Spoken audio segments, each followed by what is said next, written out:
Have you ever said yes because it sort of made sense in the moment, and then when it was time to execute it, you just couldn't get yourself to do it? But when something lights you up, you suddenly have energy for hours? That on-off switch, that is what lives in the Sacral Center. And in today's video, I'm going to break down what a defined versus an open sacral actually feels like. I'm going to share two real shifts, and I'm going to show you how to make decisions from your gut so that your energy is steady instead of forced. Hi everybody, welcome back to HP TV channel. I am Barbara, and if you are new to this channel, I would love it if you could subscribe to the channel and hit the notification bell so that you never miss another video again. And if you are back and you are already subscribed, then thank you, I love you, and I look forward to inspiring you more. So let's start by looking at the pulse of your sacral center. Hey, your sacral center is the one that sits on the lower middle of your chart, and it is a motor for life force, and it speaks in a gut response.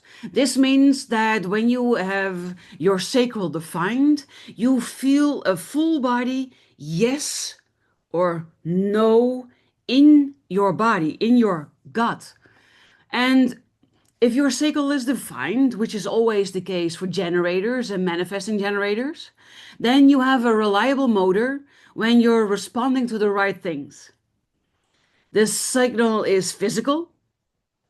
It's when it's a yes, it's like a pull forward or this warmth flooding your body.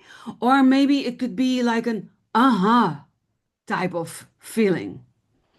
And when it is a no, it feels like a drop or an type of sound that comes with it. And when you honor that response, your energy shows up and it lasts. But when you override it, when you feel like an no, no, and you do a yes, yes, then you get frustrated.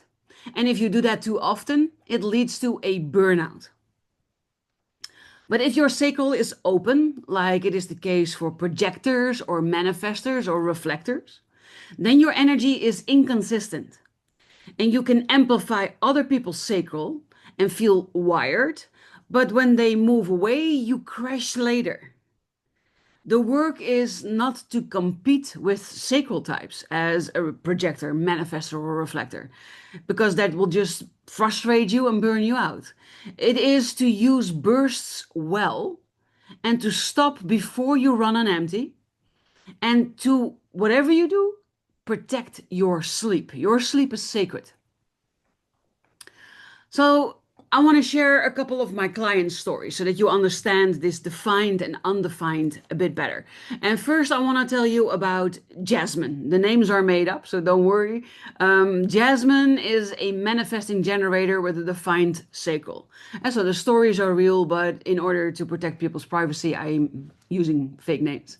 So Yasmin planned her week from her head. She had very long to-do lists, but she had zero response. And by Wednesday, she was exhausted and also a bit angry with herself because she just couldn't make it work. So when we started working together, we changed how she chose to work. Each morning, she scanned her tasks and she repeated them out loud, and then she asked yes or no questions. Do I have energy for this today? Does this light me up if I work on it today? And she then followed her first clear gut yes and then parked everything else on the to-do list. She also stopped at satisfied, not at done at all costs. And sometimes good is good enough, and it doesn't have to be perfect. We tend to be perfectionists, but satisfied is already perfect. Done at all costs lead to burnout.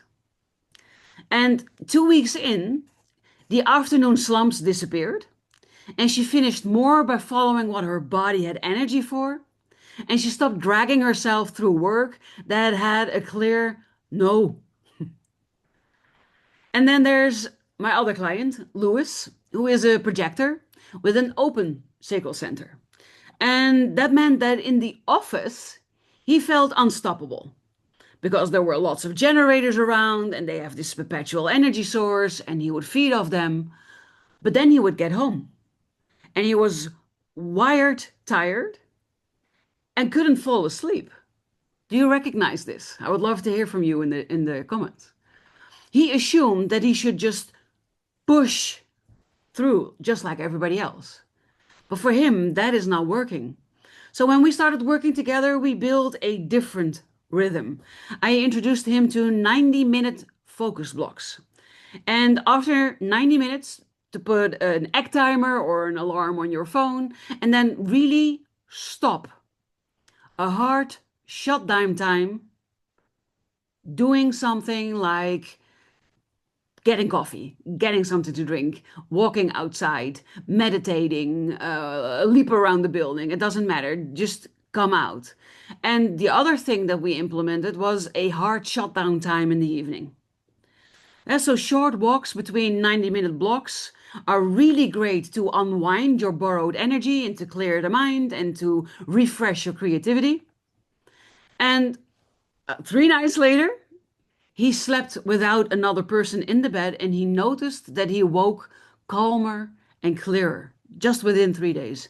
And within 10 days, his sleep had stabilized and his output improved because he stopped working past the point of his body's recovery. And so past the point that his body was still able to recover. So the key here is to change how you meet your sacral energy. And so I want to share some strategies that actually work in daily life with you today. So if you have a defined sacral center, and if you have no clue if yours is defined or not, then DM me, send me a message, send me an email, leave me a comment, and I will help you figure it out. But if your sacral is defined, then you should ask your body yes, no questions. And then whatever you do, don't argue with the answer.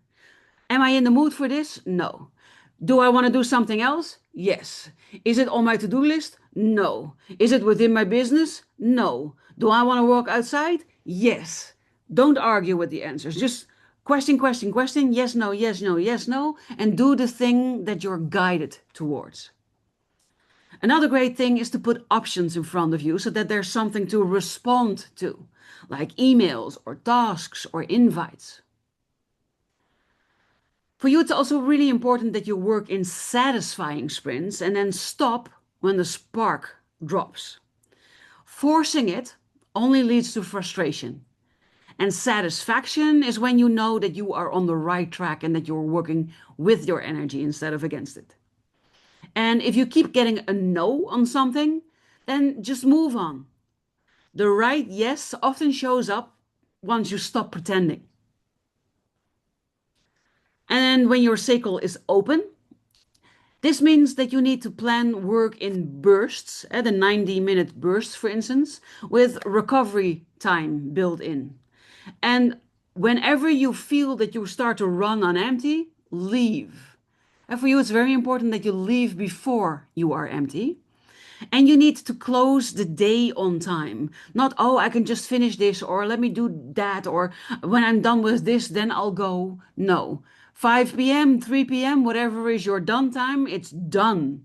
You shut everything down and you get out. You turn your screens off and you go outside for a walk, or maybe you do some yoga, you do some stretching. Maybe you just want to sit in quiet for a while. It doesn't really matter, but decompress on purpose after you've been really busy.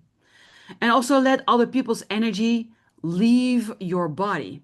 And because you're so open, you're like a sponge sucking everything up, and you need to intentionally let that out.